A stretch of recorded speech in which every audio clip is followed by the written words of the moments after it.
Mas veja que toda a forma de dinheiro que surgiu para ser melhor do que a forma anterior. E a gente vai poder ver isso aqui através da comparação que nós vamos fazer agora, batendo item por item daquelas 7 características do dinheiro que eu passei no começo desse vídeo. E nessa comparação eu vou comparar o ouro, mas você pode pensar em outros metais preciosos junto, a moeda fiduciária, essa moeda baseada em confiança, mas já imaginando essa moeda numa versão 100% digital, até porque o sonho molhado de todo governo é acabar com o dinheiro físico, afinal de contas, né, isso dá muito mais poder ao governo, simplesmente ele vai saber tudo que você faz ou deixa de fazer com o dinheiro, né, dá muito controle, e é um caminho para o qual o mundo está se destinando no final. Já tem países que praticamente eliminaram o dinheiro físico, e mesmo naqueles onde isso ainda não é um objetivo, naturalmente já está acontecendo. Pense no quanto do dinheiro que você ganha como salário ou através do seu negócio, você vê na forma de dinheiro físico de fato. A maior parte disso é simplesmente dinheiro digital, né? São dígitos em uma tela. Então já vou imaginar essa versão digital. E o Bitcoin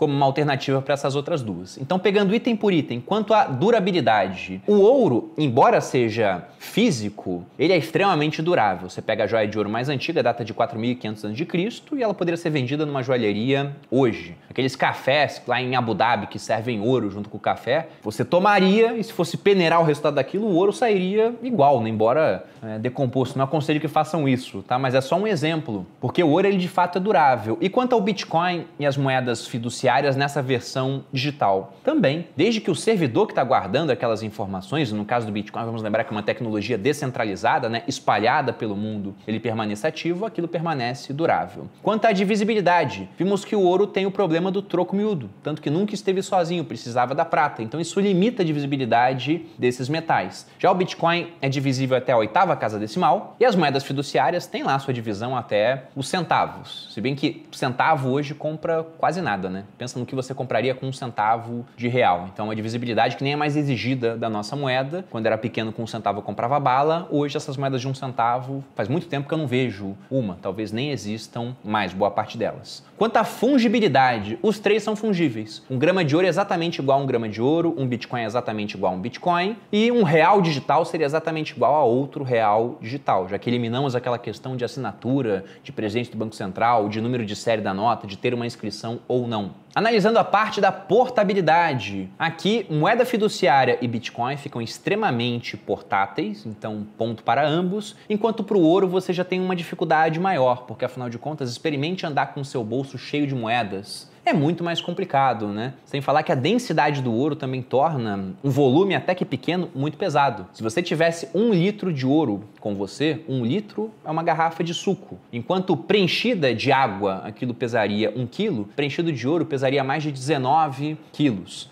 Então, até por isso, lá atrás, as pessoas, ao invés de ficar transportando ouro para um canto ou para outro, queriam guardar aquilo em um certo local. O que acabou, né, como a gente viu, levando à era do dinheiro, representando o ouro que estava guardado em um banco. Quanto à questão de ser verificável, novamente, ponto para o Bitcoin e para o dinheiro digital. Na moeda física já aconteceram várias falsificações, na digital é muito mais complicado disso acontecer. E para o ouro, apenas no século atual já tivemos alguns episódios envolvendo a China e falsificação de ouro. Até se eu fizesse uma transação em ouro com uma pessoa, para ela ter certeza que aquilo era realmente verdadeiro, ou teria que ter alguém de confiança atestando, ou ela faria um teste por amostragem, onde parte do ouro seria destruída, inclusive nesse teste, para testar que de fato isso aqui deve ser verdadeiro por amostragem. Talvez ainda tivesse ouro falso ali no meio. Então isso acaba encarecendo um pouco as transações, já que você precisa ver se aquilo é de verdade ou não. E aqui no nosso 6º item, escassez, aparece o primeiro problema para a moeda fiduciária. Lembrando que isso aqui não é linear, tá, gente? Cada coisa não tem o mesmo peso da outra. Na minha opinião, por exemplo, a escassez seria uma das coisas mais importantes, porque aquilo que é escasso é mais valorizado. O ouro, por exemplo, tem um valor alto por grama porque é escasso. A areia tem um valor baixo porque é abundante. Se realmente acontecer aquilo que algumas pessoas colocam, né, em matérias de jornais, de revistas, para atrair a atenção dos leitores, de conseguirmos explorar um asteroide que tenha ali muito ouro a ponto de que o ouro ficasse extremamente comum na Terra. Do contrário do que alguns pensam, não ficaria todo mundo bilionário, trilionário com isso. O que aconteceria é que se há tanto ouro quanto areia, ele tende a valer tanto quanto areia. Então a escassez, ela está atrelada a valor. Algo que é muito escasso, tem pouca oferta oferta e muita demanda, naturalmente terá um preço mais alto. E o problema da moeda fiduciária é, como já vimos, a falta de alguma coisa que restrinja a sua criação. Então aqui, bola fora para a moeda fiduciária, ela não é escassa. Já para o ouro e o Bitcoin, nós temos uma escassez. No ouro, não sabemos o quanto, a gente sabe que ele é escasso. Segundo dados do Conselho Mundial de Ouro, se juntássemos todo o ouro que foi explorado na Terra, desde que o homem está aqui e tem algum tipo de acesso, a tecnologias para conseguir fazer essa extração, nós teríamos menos de 3 piscinas olímpicas preenchidas de ouro. Isso pensando no tamanho do globo terrestre. É lógico que há mais ouro a ser explorado ainda, muito desse ouro mapeado, mas tem um custo tão alto para exploração que hoje, com o preço atual, não compensaria. É o caso do ouro nesses asteroides, por exemplo, já imaginando fora da Terra. Já o Bitcoin também é escasso, mas tem uma escassez matemática, o que o torna até mais escasso do que o ouro, porque veja que se o preço do ouro começar a subir muito, haverá um estímulo para que pessoas corram atrás de mais minas de ouro pelo mundo, mapeando outros locais ou utilizando aqueles que já estão mapeados e que hoje não são explorados. Já no Bitcoin, isso não vai acontecer. E toda vez que tentam minerar mais Bitcoins, colocam mais poder computacional para gerar mais Bitcoins, fica mais difícil de fazer isso, porque a rede do Bitcoin tem um protocolo de autoajuste, de modo que os 21 milhões de Bitcoins, que é o máximo que teremos, só serão minerados pela previsão atual lá pelo ano de 2140.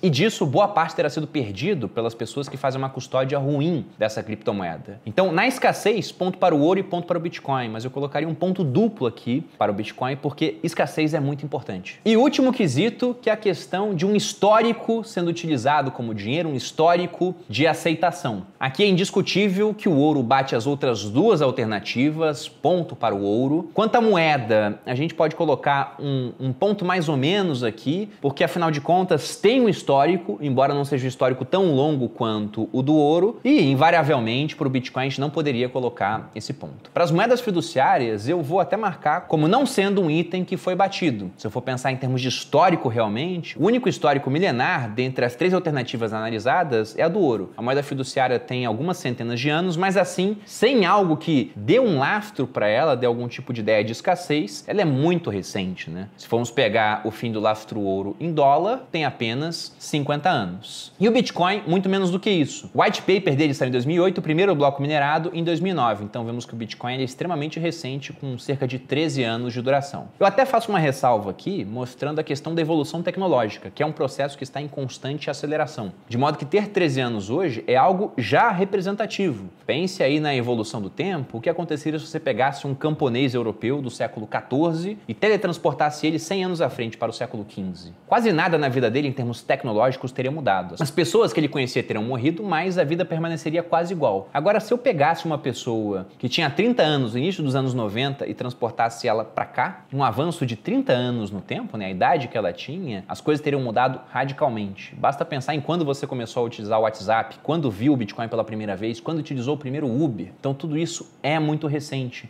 e mesmo assim já impactou bastante as nossas vidas. Então, por mais que o Bitcoin seja a pior alternativa em termos de histórico, a gente também não pode achar que 13 anos hoje são um histórico pequeno numa época de disrupções cada vez mais rápidas. E se isso fosse um campeonato por pontos corridos, e não é, certos itens são mais importantes do que outros, veja que o ouro ele teria tido 4 pontos positivos entre os 7 que ele podia fazer. Já o Bitcoin e a moeda fiduciária ficariam à frente, com a moeda fiduciária tendo 5 pontos positivos entre os 7 e o Bitcoin tendo 6 pontos. Nossa, Bruno, eu acho que a moeda fiduciária, a parte do histórico de aceitação, é um ponto positivo. Tudo bem, então ficaria empatado 6-6. Mas aí voltamos para a questão da escassez. Então, por isso que, pensando nessas características, o Bitcoin tem potencial para ser o melhor dinheiro que nós teríamos disponível hoje. Mas isso aqui é apenas a minha opinião. Quero saber também a de vocês, se faz sentido o que eu estou falando aqui, se não faz, se esqueci de pensar em um certo ponto, se estou enviesado em minhas opiniões, e provavelmente estou. Gosto bastante do Bitcoin, Então deixem um retorno de vocês aqui nos comentários, se concordam ou discordam de mim.